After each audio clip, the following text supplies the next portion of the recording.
Assalamualaikum warahmatullahi wabarakatuh.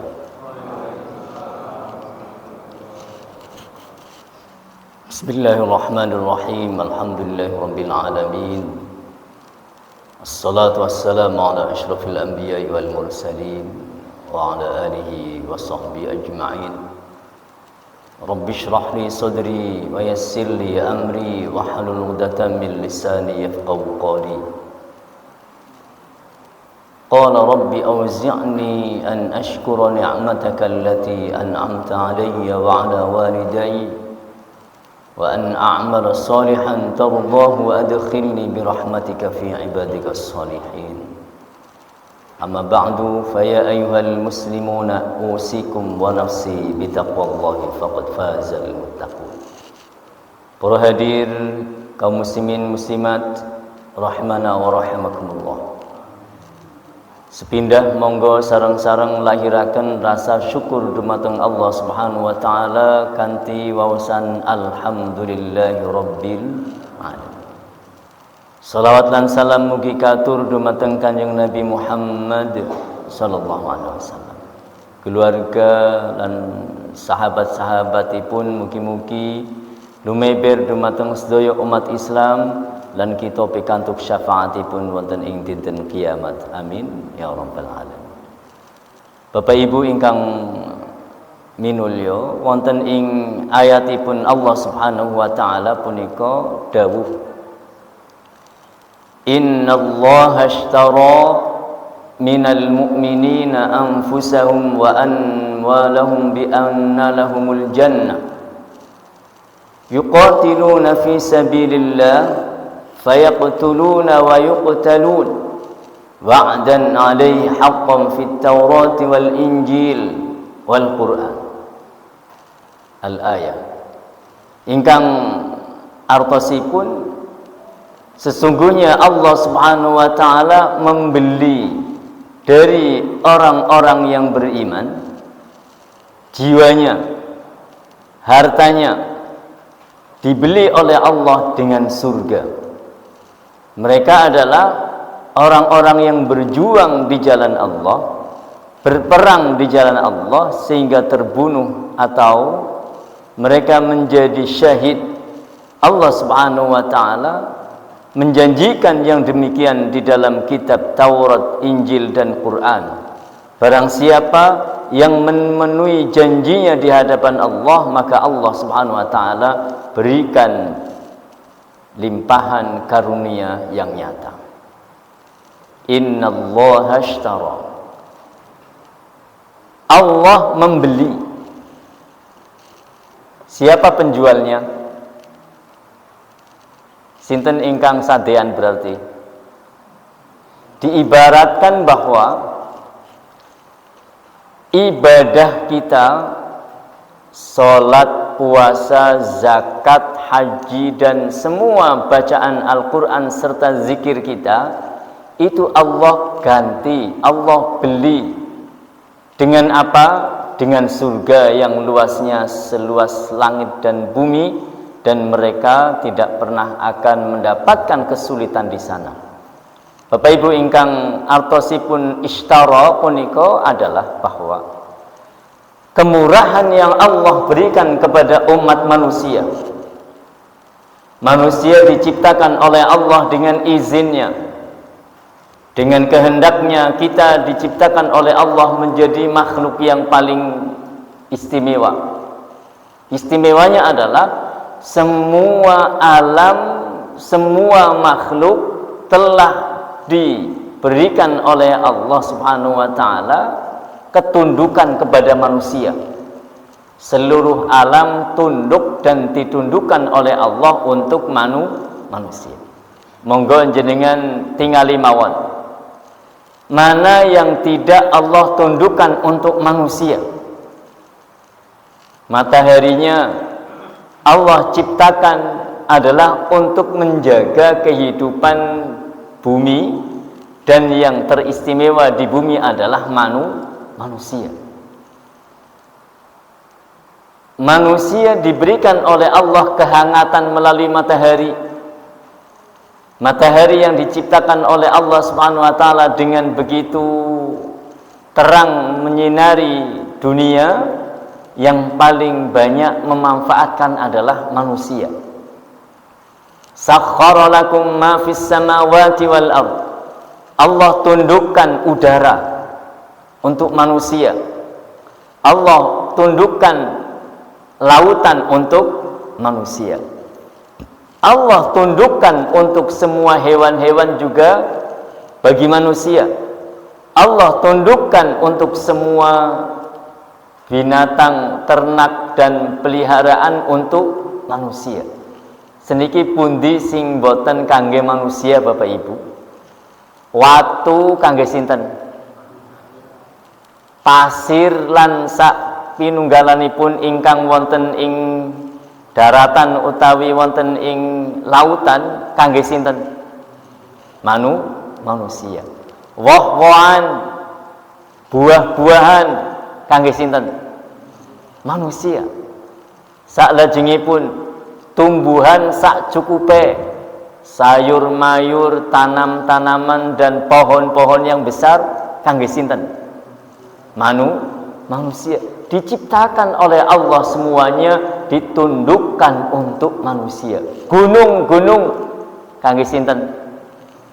Gunungnya dikeruk, pasirnya dikeruk, sampai-sampai ikan yang kecil-kecil di lautan juga diambil, yang besar juga tidak ditinggalkan. Tidak hanya ikannya, mutiara yang ada di dalam lautan juga diambil. Langit juga untuk manusia, sampai ada orang yang terbang ke luar angkasa. Manusia yang begitu sudah luas oleh Allah diberikan kekuatan dan kekayaan, masih oleh Allah dibeli amalnya. Napa mboten cukup Bapak Ibu fasilitas ingkang wonten ing alam punika untuk ganti sebagai buah dari amalan yang manusia lakukan? Allah masih melipat gandakan kepada orang-orang yang beriman, bahwa satu amalan Allah akan ganti dengan 10 kebaikan, bahkan sampai 100 pahala untuk satu perbuatan, bahkan sampai 700 kali lipat. Innallaha ashtara minal mu'minin, Gusti Allah punika tumbas napa ingkang dipun gadai dening tiang-tiang ingkang beriman. Apa saja yang Allah beli? Minal mu'minina anfusahum, Gusti Allah punika tumbas dumateng tiang ingkang beriman, dibeli oleh Allah. Apanya? Satu adalah jiwanya. Sementara manusia terbagi ada beberapa kriteria. Orang-orang yang berjiwa atau bernafsul mutmainnah, ada nafsul lawwamah, ada nafsul ammaratum bisu. Bapak Ibu menawi panjenengan ingkang dados penjual atau biasa menjajalkan barang atau menyediakan keperluan-keperluan para pembeli-pembeli, biasanya menyediakan yang terbaik atau yang biasa kemawon? Terbaik. Kalau Allah Subhanahu wa taala akan membeli, ini sebetulnya adalah artinya Allah menghargai apapun bentuk yang dimiliki oleh manusia. Dari jiwa yang paling suci Allah akan ganti. Dari setiap apa yang kita lakukan Allah akan hargai. Jiwa itu ada di dalam tubuh kita. Jiwa tempatnya adalah di dalam hati. Jenengan sampun niat nawaitu sauma ghadin, Allah akan mengganti niat yang panjenengan sudah ikrarkan, sudah dinawaitukan bahwa puasanya adalah untuk Allah, maka Allah akan mengganti dari niat yang ikhlas itu dengan imbalan yang tidak pernah akan terbayangkan keindahannya di dunia. Karena surga tidak pernah akan sebanding dengan bayangan manusia yang sekarang ada. Sebaik-baik tempat tidak pernah akan menyamai kebaikannya surga. Innallaha ashtara minal mu'minina anfusahum. Allah membeli jiwa dan raga umat yang beriman. Jenengan ningali misale menawi badhe salat dipun bersihaken rumiyin mulai dari kedua tangan, kemudian kumur-kumur ketika kita mau berwudu. Allah membeli, Allah mengganti apa yang dilakukan oleh umat manusia di saat membersihkan badannya, niatnya adalah wudu, dengan pahala yang tidak ternilai dunia. Tidak kuat kalau nilainya adalah dengan dunia, karena sangat mahalnya di sisi Allah. Membersihkan jiwa orang-orang yang sedang berzikir kepada Allah, membersihkan jiwa, maka Allah akan ganti, Allah akan hargai nilai dalam pembersihan jiwanya. Bapak Ibu ingkang kula muliakan, paling kita harus pandai bersyukur, karena setiap amalan sekecil apapun Allah akan ganti dengan pahala yang luar biasa. Faman ya'mal mithqala dzarratin khairan yarah, wa may ya'mal mithqala dzarratin syarran yarah. Nah, saklajengipun bagaimana kita harus bersikap terhadap apa yang Allah berikan, karena kita sebagai hambanya dan kita diciptakan atas kehendaknya, tetapi perbuatan kita masih dihargai oleh Allah. Padahal seandainya Allah Subhanahu wa taala tidak menghargai kita pun, kita sudah dihargai oleh Allah Subhanahu wa taala. Nah, sehingga satu yang harus kita yakini dan harus kita perbuat, karena Allah selalu membeli, Allah menghargai terhadap jiwa dan perbuatan kita, adalah kita harus mengikhlaskan perbuatan kita hanya kepada Allah. Amal apa yang akan dibeli oleh Allah adalah amal yang labelnya karena Allah, Bapak Ibu. Kalau jenengan gadah dagangan, amalan, loh, kok gimana kita beribadah kok berdagang? Artinya harus ada label halalnya. Niat harus karena Allah, maka Allah akan mengganti. Yang semua judul perbuatan karena Allah, itu yang Allah akan hargai nilai dari perbuatannya.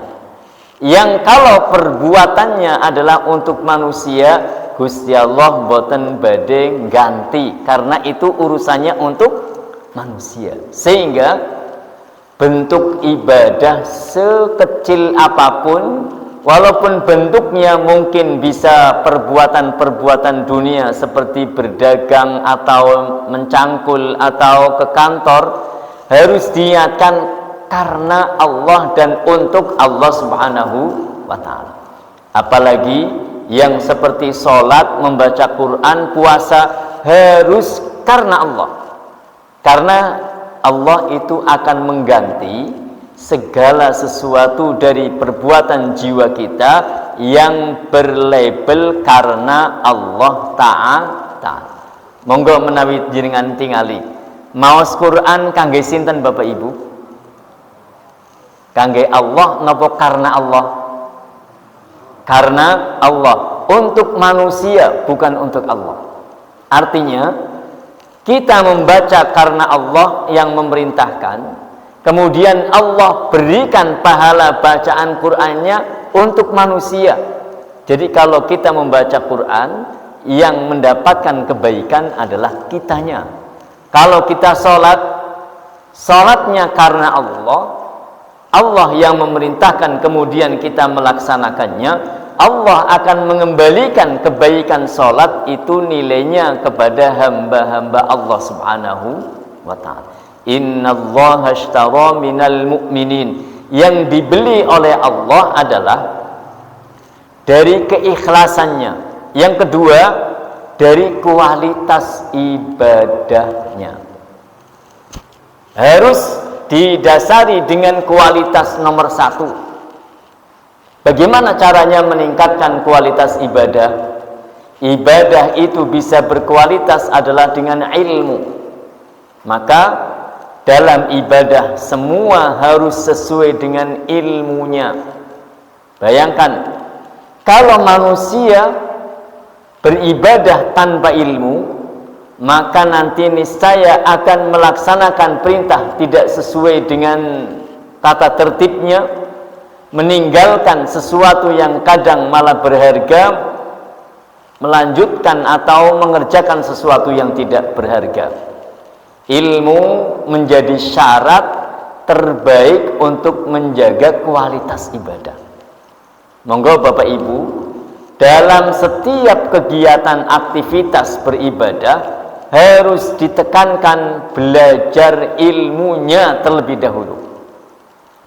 Yang membedakan antara harga satu barang, harga satu perbuatan atau pekerjaan, sama-sama sekarang kalau satu hari orang rata-rata bekerja 6, 8 atau sampai 10 jam.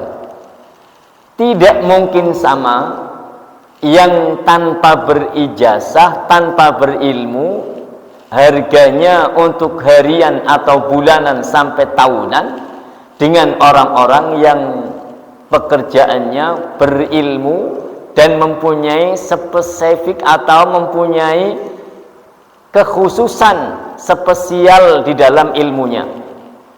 Sami nopo mboten tiyang ingkang mangkat kerja sama-sama pergi dari rumahnya, yang satu asal berangkat, yang kedua adalah berangkatnya dengan bermodalkan semua ilmu yang dibutuhkan. Sami mboten? Boten. Sallu ala Nabi Muhammad sallallahu alaihi. Tiang ingkang maos Quran sami nopo boten antawisipun si A kalian si B. Waosan Qur'ane sama, tapi kualitasnya yang beda. Qur'ane sama 30 juz. Fatihah tulisannya sama, tapi anggenipun maos sing beda. Maka yang Allah hargai adalah dari kualitas bacaan, kualitas dalam pengucapan, kualitas dalam perenungan, kualitas dalam pengamalan, kualitas dalam pengajakan. Nah, sehingga karena Allah membeli apa yang kita lakukan, kita tidak boleh sembarangan dalam beribadah. Harus yang terbaik. Bapak Ibu, kira-kira surga ingkang dipun sediaaken dening Allah, jenengan kepengin sing paling dhuwur atau sing paling rendah? Sing paling dhuwur. Di mana itu yang tertinggi? Al-Firdaus.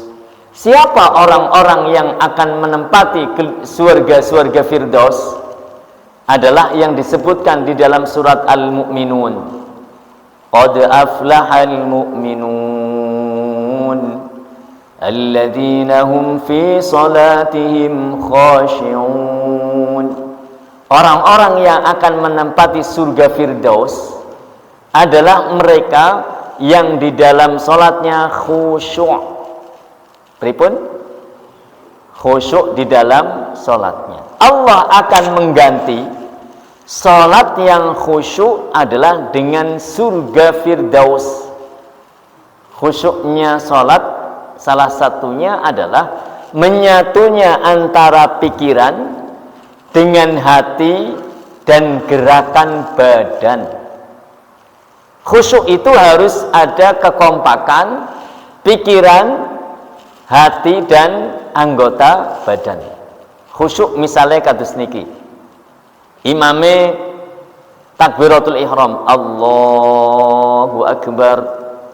Kemudian makmumnya mengikuti takbirnya imam. Imamnya membaca suratul Fatihah, makmumnya menyimak bacaannya, kemudian hatinya merenungkan maknanya, dan telinganya menyaksikan apa yang dibaca oleh imam, matanya juga konsentrasi terhadap pandangan-pandangan yang ada di sekitarnya. Konsentrasi adalah khusus kepada tempat yang akan disujudi. Penglihatannya tidak kemana-mana, tapi adalah konsentrasinya dari pandangan menuju ke tempat sujudnya. Jadi kalau orang khusyuk, tengok-tengok hilang khusyuk. Kalau orang khusyuk, telinganya juga fokus kepada bacaan imamnya. Ini kalau makmum pada sholat-sholat yang maghrib, isya, subuh, dan jumatan. Khusyuk antara pikirannya tidak kemana-mana. Pikirannya fokus kepada bacaan Al-Quran, bacaan sholatnya. Pendengarannya menyimak, hatinya merenungi. Nah, sehingga khusyuknya juga akan nampak dari gerakan-gerakan tubuhnya. Nah, berikutnya bahwa Allah Subhanahu wa taala membeli dari umat Islam hartanya dan jiwanya. Kalau tadi amal yang dilakukan Allah beli adalah berdasarkan satu ikhlas, yang kedua kualitas dalam ilmunya. Maka Bapak Ibu, wajib bagi kita semua umat Islam menjadi orang yang pandai dalam beragama. Salatnya harus pandai, mengerti tentang benar dan salah, mengerti tentang wajib yang dilakukan dalam salat, mengerti batalnya, sebab-sebab yang membatalkan salat. Begitu juga seperti puasa. Kualitas di dalam berpuasa adalah tergantung ilmu fikihnya puasa. Sehingga bahwa orang tidak boleh asal-asal ikut dalam beribadah, harus mengerti pedomannya. Karena orang yang mengerti tentang pedoman di dalam beribadah, maka dia akan bisa menyelenggarakan, mendirikan sholat atau melaksanakan puasanya akan sesuai dengan kualitasnya. Bapak Ibu ingkang kula muliakan, semua barang harganya itu sesuai dengan kualitas masing-masing. Ada beras mahal, yang menentukan beras mahal nopo ne? Jumlahe nopo kesaenan kualitasnya. Nah, satu masjid niki misalnya jamaahnya ada 300 atau sampai 500. Setiap individu sami mboten anggenipun maos suratul Fatihah kualitasnya. Mboten. Kepengine setunggal masjid niki dipun tumbas kanthi rega ingkang mahal napa murah. Kepengin dipun tumbas dening Gusti Allah, diberikan pahala yang terbaik apa ya, pokoknya asal payu yang terbaik. Maka sholat berjamaah itu salah satunya adalah agar nilai tambah dalam kualitasnya itu tinggi. Coba jenengan misalnya tumbas beras, kemudian ada satu dari kulit padi yang ikut masuk ke dalam karungnya beras, itu ditimbang jadi derek regane beras nopo mboten dihargai. Jadi kalau misalnya waosan bismillah utai fatihah kurang sae, ampun misah dari kelompok yang baik-baik. Kalau yang baik saja bersatu berjamaah menjadi kuat dan timbangannya berat, kalau yang rasane kayaknya ini amal kulo utawi ibadah lan wacanane tesih kaya kulit-kulit pari, kulit-kulit gabah, monggo nyaket mawon kalian jamaah, bergabung menjadi satu dalam satu bungkusan jamaah, insya Allah ditimbang regane sami. Seneng boten? Seneng banget, karena berjamaah itu akan menyempurnakan kekurangannya makmum. Di saat makmumnya berjamaah kepada orang yang ada di Masjidil Haram, imamnya imam Masjidil Haram, jamaah saking desa Rempoah, tidak dilihat dari desa Rempoah atau daerah Baturaden, tetapi siapa saja yang sholat di Masjidil Haram, contohnya, akan Allah berikan pahala satu rakaatnya seperti orang yang sholat 100.000. Imamnya menyempurnakan kekurangan-kekurangan bacaan kualitas yang ada di dalam makmumnya. Nah, bagaimana dengan masjid-masjid yang di luar Makkah? Sama, bahwa imam itu menyempurnakan kekurangan-kekurangan ilmunya makmum. Karena kalau imamnya imamnya diikut oleh makmum, imamnya mengerti ilmunya, dia takbiratul ihramnya benar, mengangkat tangannya benar, rukuk dan sujudnya benar, semuanya makmum yang jumlahnya 500 atau 1000 mengikuti gerakannya imam dengan benar, diberi harga yang berkualitas sama, 27 derajat dalam kebaikan. Nah, innallaha ashtara minal mu'minina anfusahum wa amwalahum bi anna lahumul jannah. Kalau kita amalnya dibeli oleh Allah Subhanahu wa taala, maka itu artinya adalah karena Allah sangat menghargai siapa yang berbuat baik. Dalam kebaikannya Allah akan nilai dengan pahala. Bapak Ibu ingkang kula mulyakaken, bahwa yang dibeli oleh Allah Subhanahu wa taala tadi adalah berdasarkan kualitasnya. Bagaimana orang yang sholatnya sendirian, kemudian tidak memperbaiki amalnya, tidak memperbaiki ilmunya, apakah akan dibeli tetap oleh Allah? Selama niatnya karena Allah, tetap akan dibeli. Hanya saja memang harganya harga boten sama kalian ingkang berkualitas. Nah, wonten setunggalipun kisah Bapak Ibu, bahwa ada seorang guru, seorang pengajar, pendidik, nanti di akhirat dikumpulkan oleh Allah ada 3 golongan. Yang satu adalah guru, yang kedua adalah pejuang, yang ketiga adalah orang kaya yang dermawan. Kira-kira jenengan milih profesinya jadi guru atau pejuang yang meninggal di jalan Allah, atau menjadi orang kaya? Nah, coba pilih kira-kira dados sing pundi. Semuanya akan dibeli oleh Allah Subhanahu wa taala. Pertama yang dipanggil adalah para guru, para pendai, para pendakwah.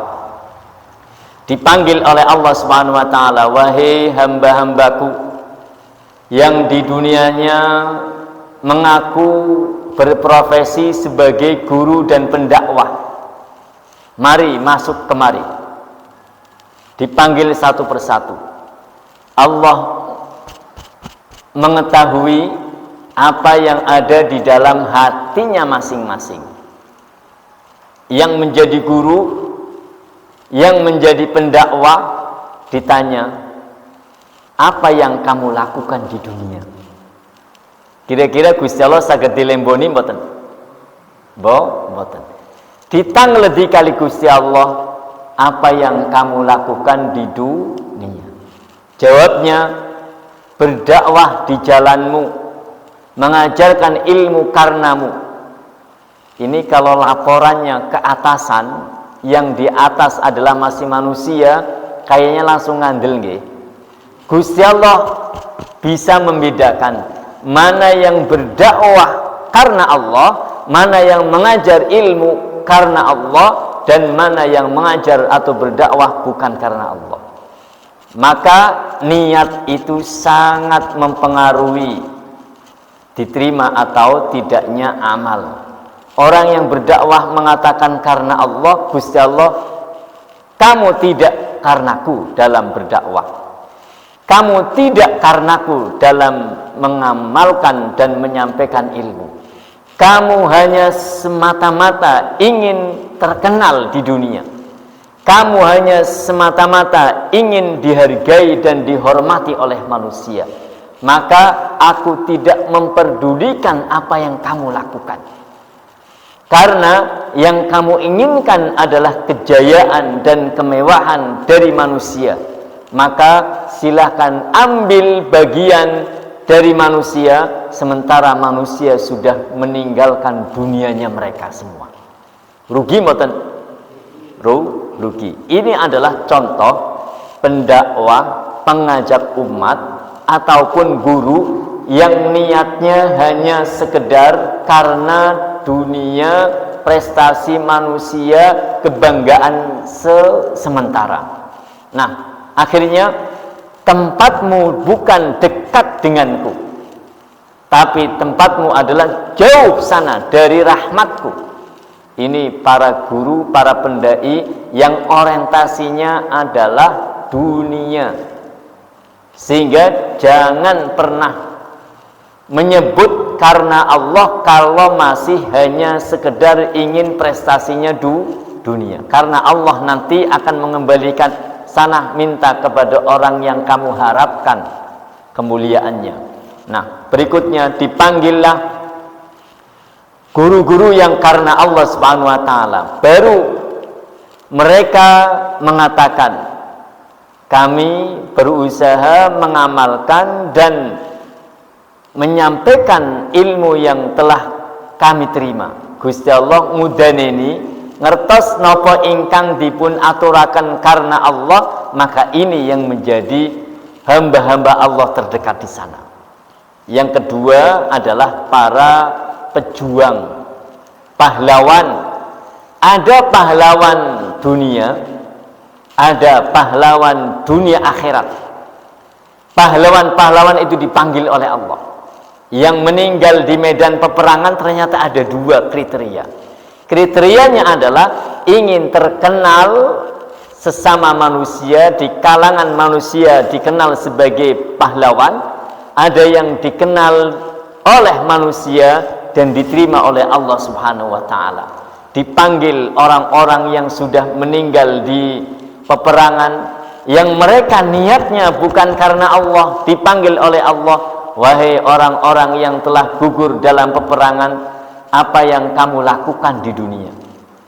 Mereka mengatakan, kami telah bertempur, kami telah berperang, dan kami telah meninggal di jalanmu. Allah bilang, dusta kamu. Na'udzubillah.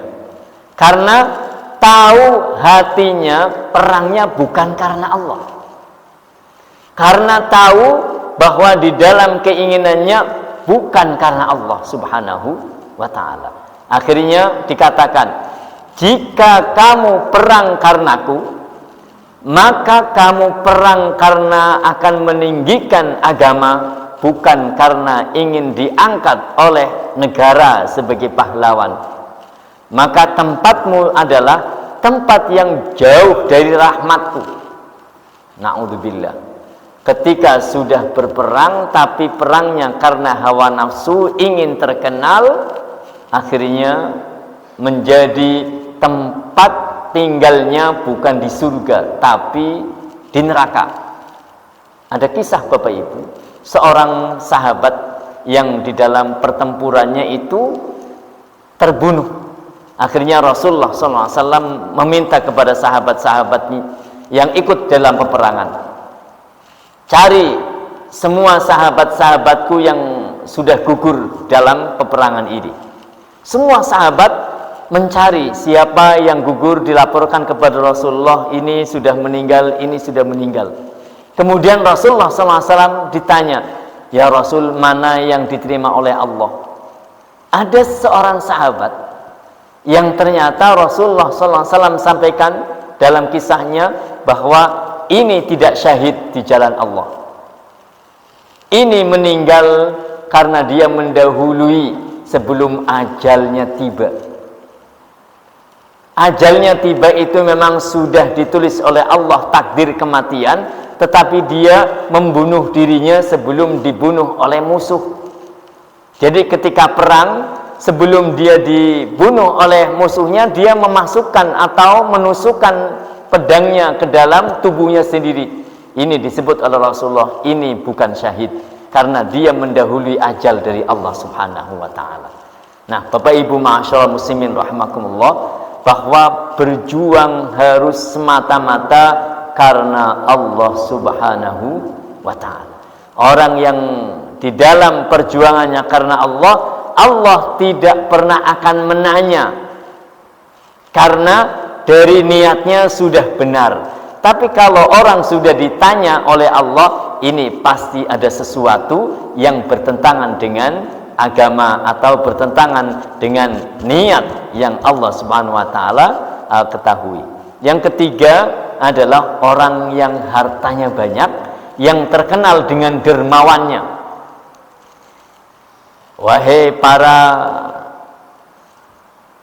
dermawan-dermawan yang di dunianya terkenal mendermakan hartanya, mari datang ke hadapanku. Orang-orang kaya yang ditanya, yang dipanggil ini adalah orang kaya yang bermasalah.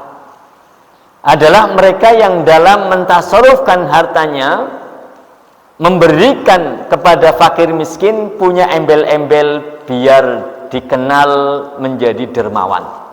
Dipanggil oleh Allah, wahai orang-orang yang memberikan kepada fakir miskin harta dan bendanya, kemari. Ditanya, apa yang kamu lakukan di dunianya? Apa yang kamu lakukan di dunia? Mereka menjawab, kami memiliki harta dan kami berikan kepada orang-orang yang berhak. Gusti Allah pripun ngendikane, dusta kamu. Kamu memberikan hartanya bukan untuk niat karenaku, tetapi adalah agar kamu dihormati oleh mereka. Akhirnya Gusti Allah Subhanahu wa ta'ala bilang, jauhlah dari tempatku, karena amalmu bukan untukku, dan kami tidak butuh terhadap amal yang bukan untukku. Sedih mboten? Sedih. Orang sudah mengeluarkan hartanya, ternyata ditolak oleh Allah karena niatnya salah. Maka Bapak Ibu, kualitas di dalam beribadah itu ditentukan, satu oleh niat, yang kedua oleh ilmu pengetahuan, yang ketiga adalah derek dawuhipun Kanjeng Nabi Muhammad sallallahu alaihi wasallam. Ilmu setinggi apapun harus disertai dengan itba'ir rusul, mengikuti perintahnya Rasulullah Muhammad sallallahu alaihi wasallam. Nah, innallaha ashtara minal mu'minin, mau menjadi guru harus karena Allah, dan karena guru atau pendakwah ini adalah titipan dari Allah, jangan pernah niat kepada selain Allah Subhanahu wa ta'ala. Ingin menjadi orang kaya yang mendermakan hartanya juga karena Allah Subhanahu wa ta'ala. Karena orang yang mendermakan hartanya banyak sekali. Contohnya kemarin, ini cerita-cerita caleg-caleg yang kepengen mendapatkan suara banyak, biasanya wuwur napa mboten? Nah, wuwur yang begitu kira-kira diterima dening Gusti Allah mboten? Nah, niatnya beda. Niatnya memang agar dipilih, mengeluarkan hartanya nyogok, itu tidak dermawan namanya. Tapi memang dia mempengaruhi orang lain untuk bisa memilih. Ini tidak disebut dengan amal sodakoh. Kalau niatnya memang adalah untuk wuwur. Nah, beda. Ada orang yang pokoknya nyedekahkan, mau jadi atau enggak urusan. Misalnya ada orang kaya pulang kampung dari Jakarta, bagi sembako, sembakonya mutlak, enggak ada nomor 2, nomor 1. Nah, Pokoknya sedekah, insya Allah sampai. Tapi kalau ada embel-embelnya, ini dari nomor 2, ini dari nomor 1, wah ini sudah ada pamrih yang seperti itu, nanti Allah Subhanahu wa taala tidak menerima, karena ada perhatian khusus agar manusia memuliakan, agar manusia menghormati, agar manusia menilainya menjadi orang baik. Nilai yang Allah kehendaki adalah keikhlasan yang tinggi, hanya karena Allah beribadah dan hanya karena Allah Subhanahu wa taala kita meminta. Iyyaka na'budu wa iyyaka nasta'in. Nah, ada kisah lagi orang yang beribadah sepanjang umur tapi dilalah di akhir hayatnya itu keparingan su'ul khotimah. Na'udzubillah.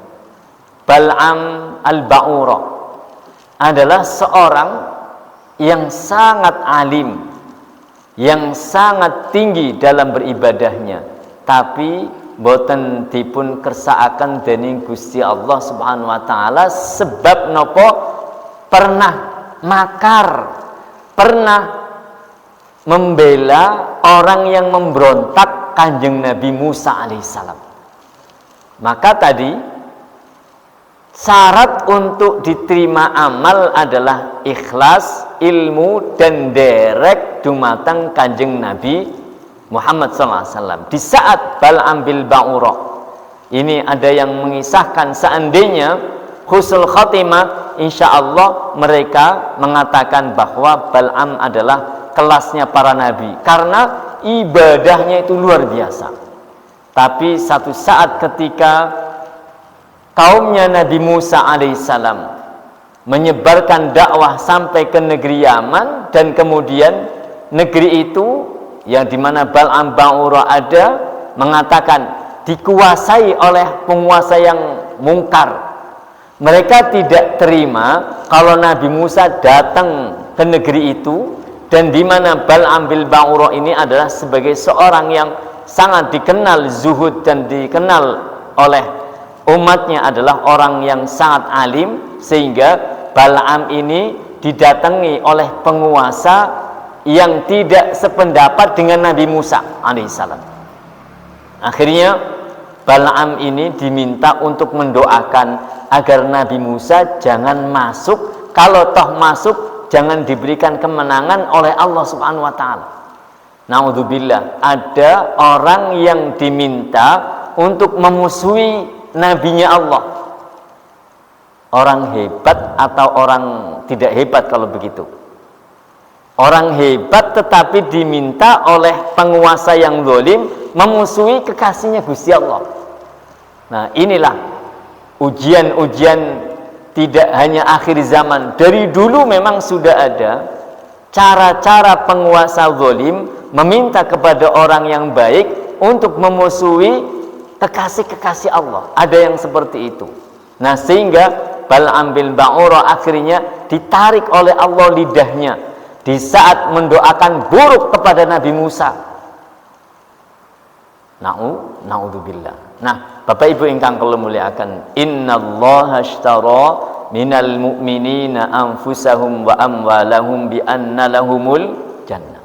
Jenengan tindak teng masjid karena kita sedang dinilai oleh Allah, maka siapkan yang terbaik amalnya.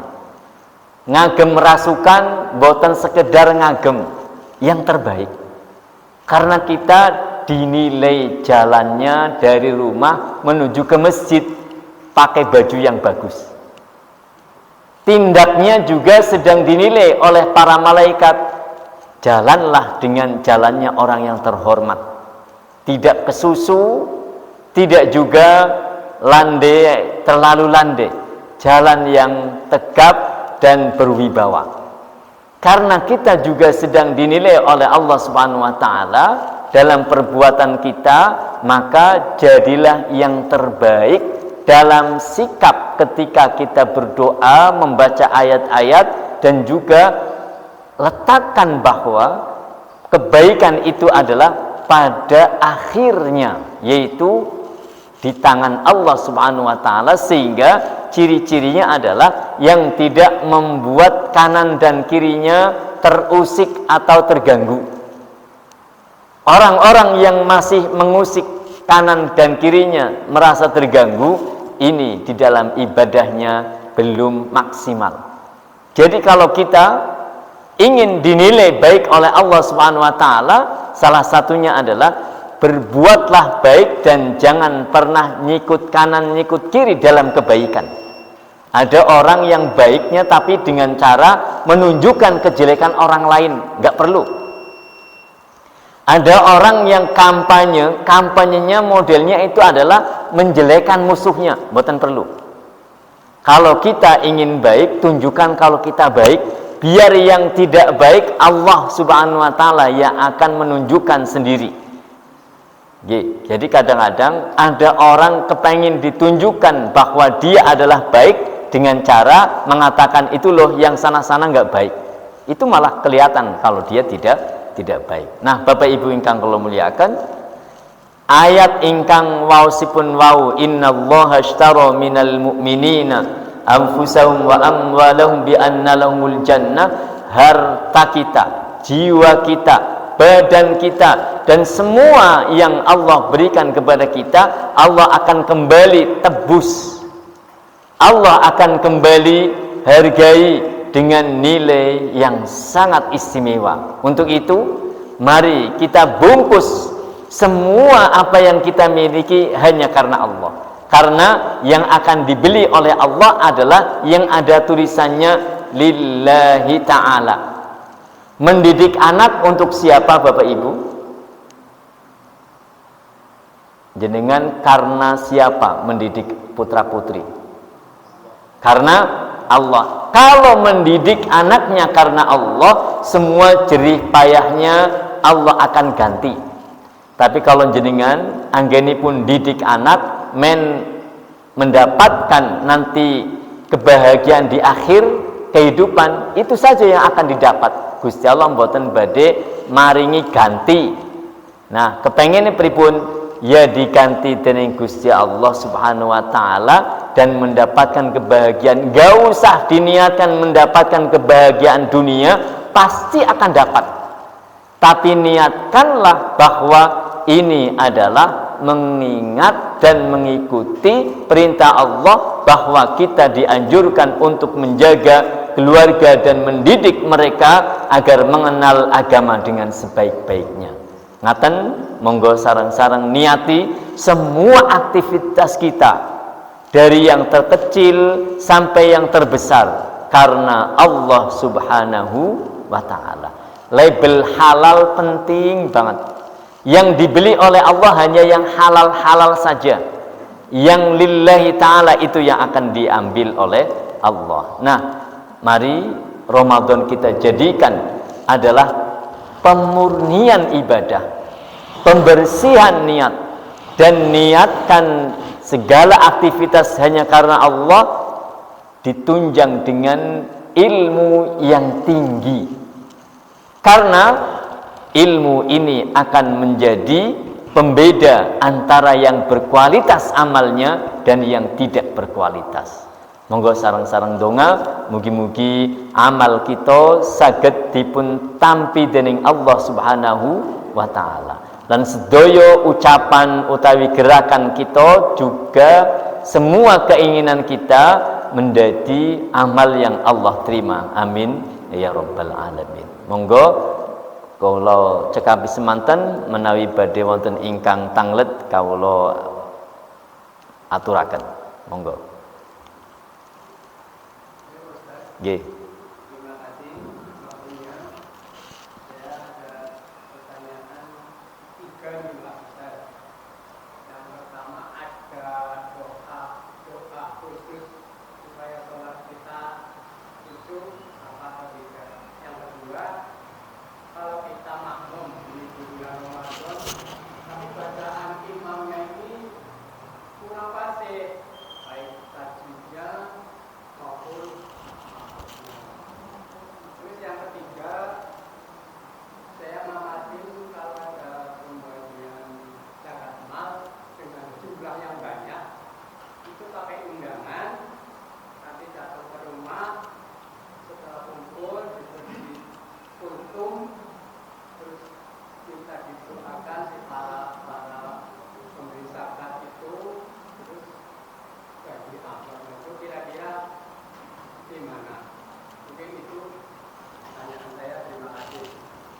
Oke, matur nuwun. Bismillahirrahmanirrahim. Alhamdulillahirabbil alamin. Wassalatu wassalamu ala asyrofil anbiya'il mursalin wa ala alihi washabbihi ajmain. Ingkang pertanyaan kaping sepindah, kalau makmum kepada imam yang tidak fasih, bagaimana hukumnya? Bapak Ibu ingkang kula muliakan, bahwa imam itu adalah menyempurnakan makmum, maka wajib bagi takmir menyeleksi siapa yang akan menjadi imam. Wajib, bukan masalahnya nggak enak atau enak, tapi adalah masalahnya ini wajib di hadapan Allah. Nah, di dalam kriteria menjadi imam itu satu adalah yang paling bagus berkualitas bacaan Qur'annya,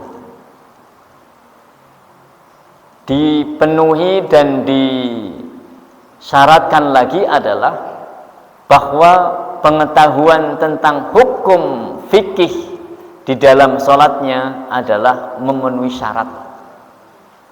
Bacaan Qur'annya bagus, ini nomor satu, didukung dengan ilmu fikihnya, kemudian baru didukung dengan umurnya. Kalau Bapak Ibu misalnya ada ewuh dan pekewuh, usahakan bukan di masalah sholat, karena masalah sholat ini bukan ewuh dan pekewuh. Kalau misalnya memang adanya itu sulit mencari ganti, ya adanya itu. Insya Allah kalau sudah diikhtiari mboten nopo-nopo. Bukan karena memang ini sudah tahu nggak fasih, kenapa juga dipasang terus. Kalau ada seleksi, seleksilah agar imam itu betul-betul bertanggung jawab dan makmum juga menjadi makmum yang ikhlas dalam menjalankan ibadahnya. Karena makmum sekarang ada yang sudah ngaji di mana-mana, begitu dapat imamnya yang nggak pernah ngaji, ini repot. Sehingga Bapak Ibu, masalah ketakbiran itu bukan hanya mengatur enaknya bagaimana, tetapi berkualitas adalah menjadi bagian dalam ketakmiran. Sehingga lihat Masjidil Haram, Masjid Nabawi, dan masjid-masjid yang besar, Istiqlal dan sebagainya, ini menjadi wewenang. Kalau memang masyarakat di sini tidak bisa, cari dari luar daerah. Seperti Masjid SPN, Masjid Fatimahuz Zahra, masjid-masjid di luar negeri sama. Kalau daerah tempat sini tidak yang bagus-bagus, biar didatangkan yang bagus, maksudnya adalah untuk menjadi guru dan sekaligus mengajarkan. Habis itu coba kalau sudah ada yang bagus, sami ngaos men bagus sedoyo. Kalau masalahnya sah atau tidak, kalau adanya hanya itu ya sah. Tapi kalau misalnya ada yang bagus nggak dipakai, yang nggak bagus dipakai, itu yang dosa yang jadwal. Kalau makmum sudah nggak bisa berkutik. Makmum tetap menjaga kebersamaan jamaah, karena insya Allah syarat minimal niku al-fatihah. Kalau fatihahnya sudah fasih, insya Allah bacaan yang lainnya diterima. Tapi kalau standar minimalnya nggak dapat, wah ini yang repot. Standar minimalnya adalah suratul Fatihah.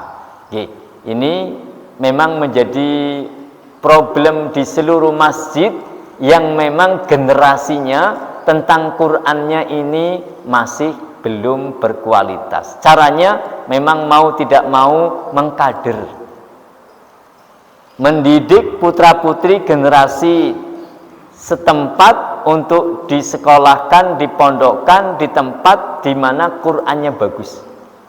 Keuntungannya adalah membawa kualitas jamaah yang berkualitas lebih dari biasanya. Sah atau tidak adalah bahwa bacaan Fatihah menjadi syarat diterimanya sholat. La sholata liman lam yaqra' bi Fatihatil kitab. Nah, kemudian Bapak Ibu, memang kebijakan dalam menentukan masalah juga penting sekali. bagaimana tidak tersinggung orang yang memang belum fasih. Menasehati menjadi baik. Dan yang merasa tidak fasih, kalau dinasehati jangan tersinggungan. Karena masalahnya ini bukan masalah dengan manusia, tapi adalah masalahnya dengan Gusti Allah. Nah, sekarang antara tawasau bil haqqi kita sebagai guru dan yang diterima wa tawasau bis sabrnya ini juga dua pihaknya saling menerima, saling legowo. Jangan menasehati di depan umum. Kalau menasehati, datang ke rumahnya atau ditimbali berdua untuk mengatakan bahwa kita sholat karena Allah, bagaimana agar semuanya diterima di sisinya, bukan karena pamrih atau nggak enak kepenak. Kalau yang nggak enak kepenak, taruh di sholatnya zuhur dan asar. Nah, tetap diwongkan misalnya, toh nanti dia bacaannya masing-masing makmum juga baca. Oke. Yang kedua, tentang dari khusyuk doanya bagaimana. Bapak Ibu, di dalam sholat semuanya orang diuji oleh Allah. Ujiannya adalah konsentrasi. Tidak hanya makmum, imam juga diuji konsentrasinya. Khusyuk ini lebih mudah konsentrasi. Jenengan khusyuk artinya konsentrasi di dalam sholat. Orang yang sholat konsentrasi itu bisa disebut dengan khusyuk sholatnya. Konsentrasinya waktu takbiratul ihram, ya takbiratul ihram, ucapan dan hatinya. Membaca Fatihah, ia ucapan dan hatinya. Jangan mulutnya Fatihah, hatinya kemana-mana. Dan ini juga bukan hanya makmum ujiannya, imam juga sama. Jadi ada doa agar kita diberikan oleh Allah Subhanahu wa taala kekhusyuan adalah satu, meminta dijauhkan dari hadirnya setan dan jin saat kita sholat. Membaca surat An-Nas sebelum mendirikan sholat.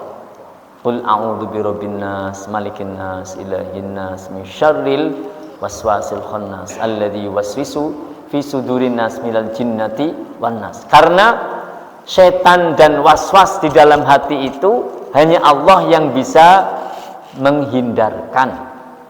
Manusia nggak bisa menghindarkan dari godaan setan dan dari waswas yang ada di dalam hati. Minta kepada Allah dijauhkan. Ada lagi, Rabbi a'udzubika min hamazatis syayatin, sebelum sholat. Ya Allah, jauhkanlah kami dari tiupan dan bujukan setan di saat kita sedang mendirikan sholat. Rabbi a'udzubika min hamazatis syayatin. Itu doa bagaimana agar kita khusyuk. Salah satunya kita dijauhkan dari waswasa yang ada di dalam jiwa dan hati kita, dan kita dijauhkan dari adanya setan yang menggoda di saat sholat. Nah, berikutnya adalah bagaimana orang kaya yang mau membagikan zakat malnya dengan cara mengumpulkan, kemudian ada kultum. Selama kultumnya bukan membicarakan person orang tersebut yang kemudian menjadi sombong atau bangga, boleh. Jangan sampai kultumnya itu adalah memberikan peluang bahwa yang mau mengeluarkan zakat itu menjadi keluar sombongnya, dan orang yang mau menerima zakat rasanya menjadi orang yang dianggap tidak baik. Kultumlah, nasihatlah, karena di dalam nasihat itu ada manfaat. Wadzakir fa inna dzikra tanfa'ul mu'minin. Misalnya menyampaikan bahwa memang zakat itu adalah kewajiban dan boleh mengeluarkannya dengan terang-terang, boleh juga dengan cara bersembunyi-sembunyi. Itu zakat. Boleh diumumkan, si A mau zakat sekian banyak, nggak apa-apa. Tapi kalau sodakoh memang biasanya dianjurkan untuk menjalankannya adalah dengan sir. Enggak. Nah, berikutnya salah satunya adalah boleh enggak meminta doa kepada orang-orang yang akan menerima zakat? Sebetulnya tidak usah diminta. Karena orang yang telah diberi itu pasti akan mengucapkan sesuatu yang baik untuk pemberinya. Enggak usah diminta. Mereka yang akan mendoakan. Tapi kalau misalnya diundang, ayo kita bersama-sama mendoakan. Nah, kalau mendoakannya ini tidak karena paksaan, tapi adalah karena memang hajat bersama. Saya nggak bisa mendoakan, gimana caranya? Nah, monggo ada yang bisa memimpin bareng-bareng doa biar zakatnya berkah dan harta yang diterima oleh muzaki, oleh orang-orang yang akan menerimanya juga berkah, doa bersama, nggak apa-apa. Jadi jangan sampai doanya itu adalah ternyata menjadi bagian orang-orang yang mau menerima itu jadi minder. Saya nggak maulah kalau di sana nanti malah saya tersinggung-singgung rasanya kayaknya. Nah, jadi mengeluarkan zakat keluarkan saja. Meminta doa sebetulnya nggak usah diminta doa. Yang menerima pasti akan mendoakan. Khudz min amwalim shadaqatan tutahhiruhum wa tuzakkihim biha wa sholli alaihim. Kalau amilnya boleh, monggo jenengan yang sudah mendapatkan dari zakatnya si A, monggo sareng-sareng donga, mudah-mudahan hartanya berkah dan keselamatannya dijaga oleh Allah. Ngaten Bapak Ibu, matur nuwun. Kita akhiri dengan baca hamdalah bersama. Alhamdulillahirabbil alamin. Wabillahi taufiq wal hidayah. Wassalamualaikum warahmatullahi wabarakatuh.